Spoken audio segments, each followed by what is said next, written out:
Half love half orange के 5th episode में स्वागत है आप सभी का। और इस एपिसोड की स्टार्टिंग होती है आंसू गिरने से कि बहे नैना बहे मोरे नैना घरे मोरे नैना, क्योंकि रिया का अब ब्रेकअप हो चुका है। अब रिया कोशिश कर रही है कि कैसे मैं जोगी को भुला दूं, तो वो दिन भर काम कर रही है अपने हॉस्पिटल में। वो जितनी भी मीटिंग्स है एक साथ ले रही है और पेशेंट पे पेशेंट पेशेंट पे पेशेंट पेशेंट पे पेशेंट देखे जा रही है। फिर वो घर आती है और फिर भी वो नहीं रोती है, घर वालों के सामने एकदम खुश होने का नाटक करती है। और तब उसकी बुआ उसके घर वालों को बताती है कि मेरे को लगता है रिया का ब्रेकअप हो गया है, क्योंकि इसने काफी दिनों से हमसे बात भी नहीं की है और ये खाना भी नहीं खा रही है और ये फोन पे भी आजकल किसी से नहीं लगी रहती है, इसलिए इसका ब्रेकअप तो पक्का हो गया है। इसके घर वाले खुश हो जाते हैं कि जोगी से ब्रेकअप हो गया, यानी अब उसे जोगी से शादी नहीं करनी पड़ेगी। फिर डॉक्टर रिया पेशेंट पे पेशेंट देखे जा रही होती है और यहाँ पे एक बंदा आता है अपनी बीवी को लेकर डॉक्टर रिया के पास, और ये कोई और नहीं, ये होता है मनदीप पाहवा, जो स्टार्टिंग में रिया का बॉयफ्रेंड था। और अगर आप नहीं जानते हैं तो आपको सीजन 1 मिल जाएगा मेरे ही चैनल पे, जाके आप लोग वॉच कर सकते हो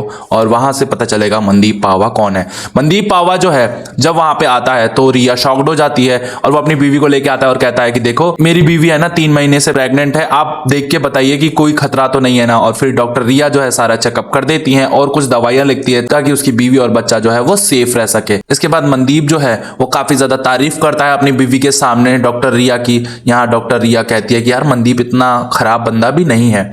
इसके बाद उसकी बीवी और वो उठ के जाने लग जाते हैं। तब मनदीप अपनी बीवी को कहता है देखो मेरे को डॉक्टर रिया से कुछ काम है तो मैं है ना अभी आता हूँ। फिर वो डॉक्टर रिया के पास आता है और कहता है कि एक बात बताऊं तेरे को, तूने क्या बोला था कि 6 महीने में तेरे से पहले मेरी शादी हो जाएगी, ये देख 6 महीने में मैंने शादी कर ली और अब 1 साल हो चुका है, यहाँ तक कि मेरा बच्चा भी हो चुका है और तू देख कवारी की कवारी है, इसलिए मैं तेरे को नीचा दिखाने आया था। देख बेटा बोलना बहुत आसान होता है लेकिन करना उतना ही मुश्किल है। यहाँ रिया को और हर्ट हो जाता है और मनदीप पावा उसके मुंह पे बातों का तमाचा मार के चला जाता है। अब इसके बाद डॉक्टर रिया को फिर से गुस्सा आता है, वो हॉस्पिटल में घूम रही होती है, तभी डॉक्टर राहिल को वो देख लेती हैं। अब डॉक्टर राहिल उसी लड़की के पीछे पड़ा हुआ है, वो उसके पीछे पीछे घूम रहा होता है। इसके बाद वो डॉक्टर रिया से मिलता है, वो डॉक्टर रिया से भी फ्लर्ट करने की कोशिश करता है। इसी वजह से रिया को गुस्सा आता है और वो डॉक्टर राहिल को ले जाती हैं 3rd फ्लोर पे और दिखाती हैं कि देख जिस लड़की के पीछे तू घूम रहा है ना, वो लड़की हर एक फ्लोर पे अलग अलग बॉयफ्रेंड बनाए फिर रही है और सबसे वो फ्री में दवाइयां लेती रहती है। इसके बाद डॉक्टर राहिल को गुस्सा आ जाता है और वो बदला लेने की सोचता है, बट रिया उसको मनाती है और कहती है देख प्यार व्यार का चक्कर छोड़ दे,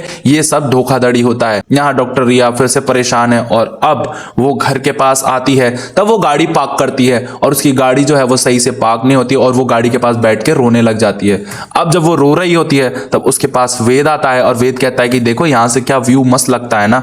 इसके बाद वो देखता है कि अरे ये तो रो रही है बैठ के, और वो बहुत जोर जोर से रो रही होती है। फिर वेद उसे कैसे भी मना के ले जाता है और वो जब रो रही होती है तो उसकी आंखों में पूरा काजल लग जाता है। फिर वो वेद से पूछती है कि क्या मैं सही लग रही हूँ। यहाँ वेद उसको चश्मा देता है घर में जाने के लिए। अब उसके घर वाले काफी ज्यादा खुश रहते हैं इस बात से कि उसका जोगी से ब्रेकअप हो गया है। यहाँ बुआ उसकी मम्मी को बोलती है कि देखो अब ज्यादा मजाक मत उड़ाओ क्योंकि ये बहुत ज्यादा हो रहा है। रिया को देखो कितनी मासूम सी है और उसका दिल टूट गया है यार, वो जोगी से प्यार करती थी। अब दिखाया जाता है वेद जो है काफी ज्यादा घुल मिल गया है इनके घर वालों से। रिया जो है वो अब हॉस्पिटल भी नहीं जा रही है और उसने 3-4 दिनों से खाना भी ठीक से नहीं खाया है और वो बस जोगी को ही याद कर रही है। अब 4 दिन हो जाते हैं फिर भी रिया जो है खाना नहीं खाती है। इसके बाद उसके घर वाले प्लान करते हैं कि कुछ ना कुछ अब हमें करना ही पड़ेगा और फिर सारे घर वाले जो है वो गायब हो जाते हैं। यहाँ रिया जब अपने घर में हॉल में आती है तो देखती है उसके घर वाले कहीं भी नहीं है और वो बार बार आवाज लगा रही होती है सबको, लेकिन कोई भी नहीं आता है। फिर सामने से आवाज आती है कि रिया सामने लगी हुई टेबल पे बैठ जाओ, वहां पे पॉपकॉर्न रखे हैं। फिर रिया सामने रखी हुई टेबल पे बैठ जाती है और दिखाया जाता है रिया की बुआ और उसकी मम्मी जो है डॉक्टर रिया का कैरेक्टर प्ले कर रही हैं ताकि रिया जो है थोड़ी बहुत हंसने लग जाए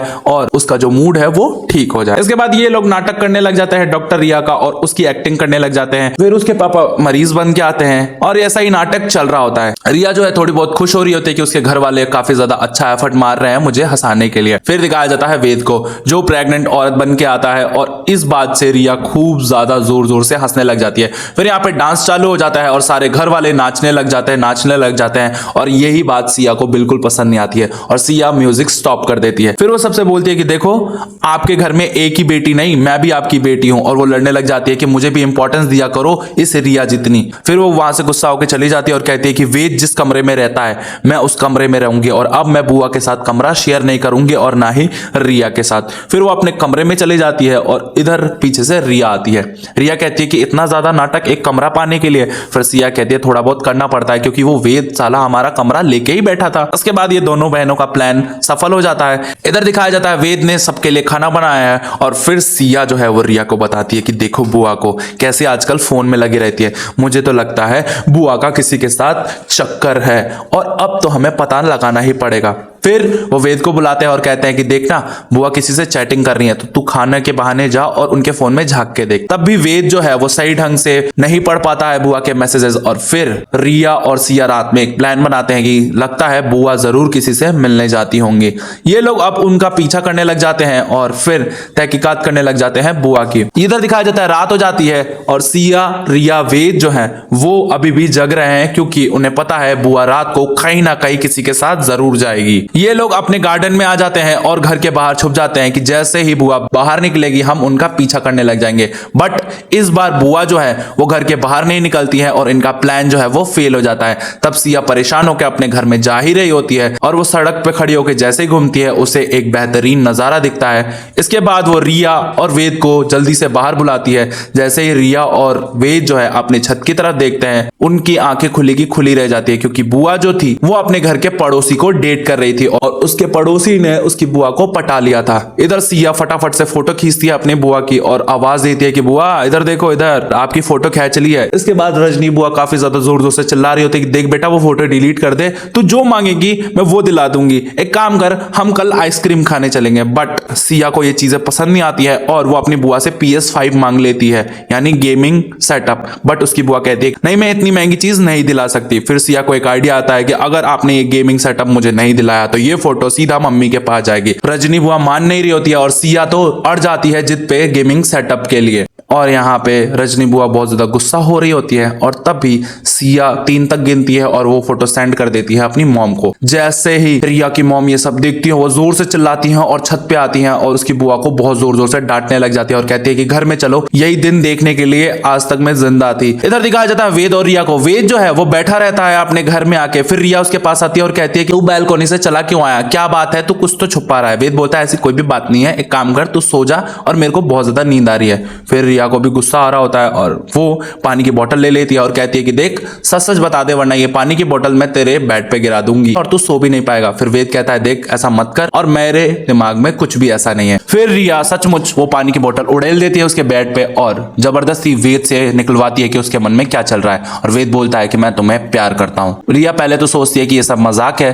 फिर वो ध्यान देती है वेद की बातों पे और वेद बोलता है हाँ सच में मैं तुझसे प्यार करता हूँ और इसके बाद रिया के तोते उड़ जाते हैं और यह एपिसोड यही खत्म हो जाता है। तो भैया अब जोगी का क्या होगा या फिर वेद और रिया की केमिस्ट्री अब बनेगी ये तो मैं बताऊंगा नेक्स्ट एपिसोड में। नेक्स्ट एपिसोड लास्ट एपिसोड है तो दिल थाम के बैठ जाइए, चैनल को कर लीजिए सब्सक्राइब क्योंकि नेक्स्ट एपिसोड इसी चैनल पे आएगा। तब तक ले tata bye bye see you.